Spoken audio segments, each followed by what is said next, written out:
Pleasure to be joined by Brad Phillips. Brad, how are you? I'm very good, thank you. How are you? All right. All the better for talking to you because we're having a chat with our scholarship winners from 2019, of which you're one of them. And I've explained before that it's to do with the opportunities through the JDC for over 16-year-olds to play on development tour. So you've got to earn it. And with the resumption of that this weekend and the World finals, the youth finals, 96 players. We've got something to talk about at last for darts. So how's life been with you over the last few months, Brad?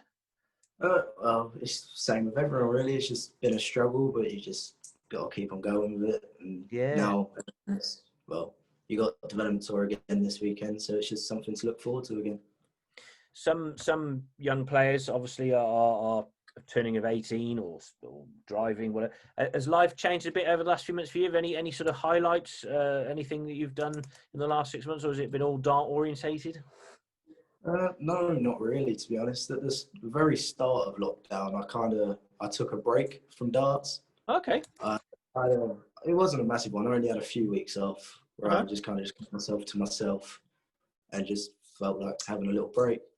And then after that, just started again from the beginning. Started practicing. I only went to a couple of competitions through the lockdown, but nothing special. And then it's just really been practicing at home.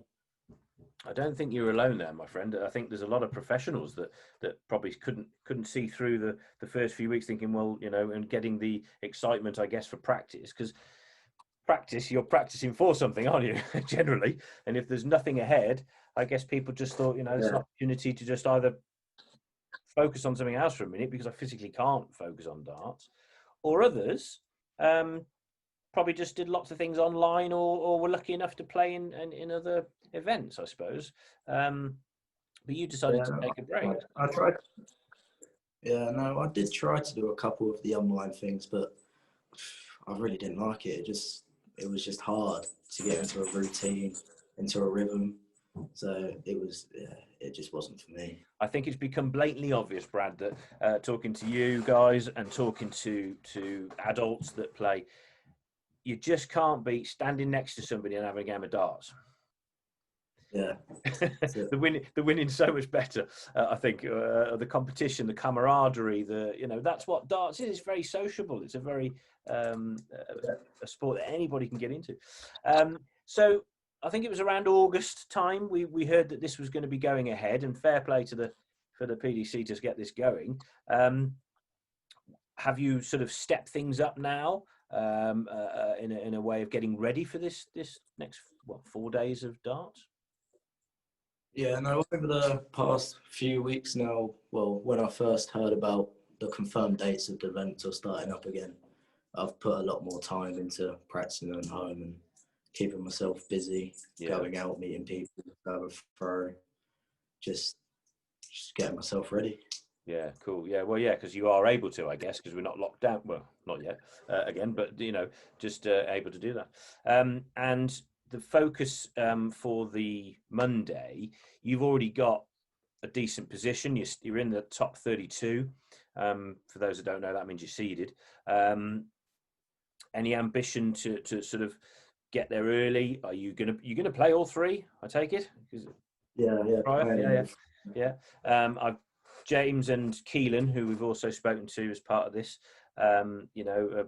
Just can't wait to get going, I don't think, and it must be the same for you. Yeah, it's just been a long time away. It's just want to get back to it now. Right. Okay. I went to Germany at the start of this year. Yeah. So how are you finding the jump from, I don't know, from sort of I suppose JDC or through your local leagues, etc., whatever you play, to that kind of scenario? What's the feeling like when you go on a development tour?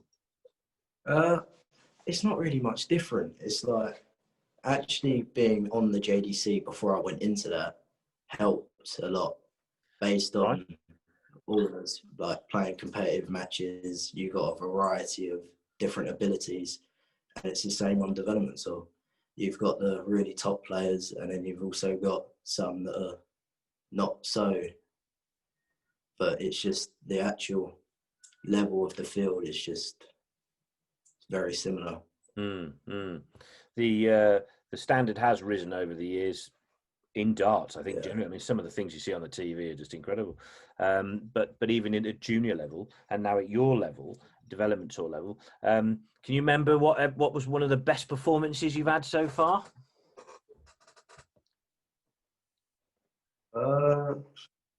I've had my 2 games I've had with Luke Humphreys.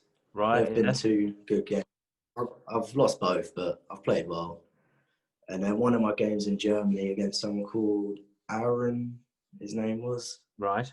I won that, and that was a very good game as well.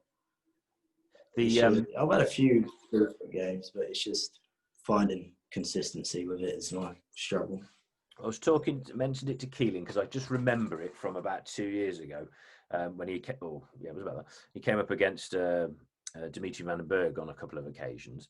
So, would Luke Humphreys be probably the top sort of player you've had to play to date? I don't mean exhibitions. I know you do probably other things, but as a competitive match. Yeah, no, Luke Humphreys is probably one of the best players I've ever played against. Yeah, and he's also a very nice guy as well off the board. It's so after we played, he would stand and have a conversation with me, and it's just the small things like that that not everyone does. Yeah, and he is a really nice guy. So once again, thank you for your time, and we wish you all the best for the weekend and the Monday, and hopefully we'll catch up in the flesh sometime too. Thank you very much.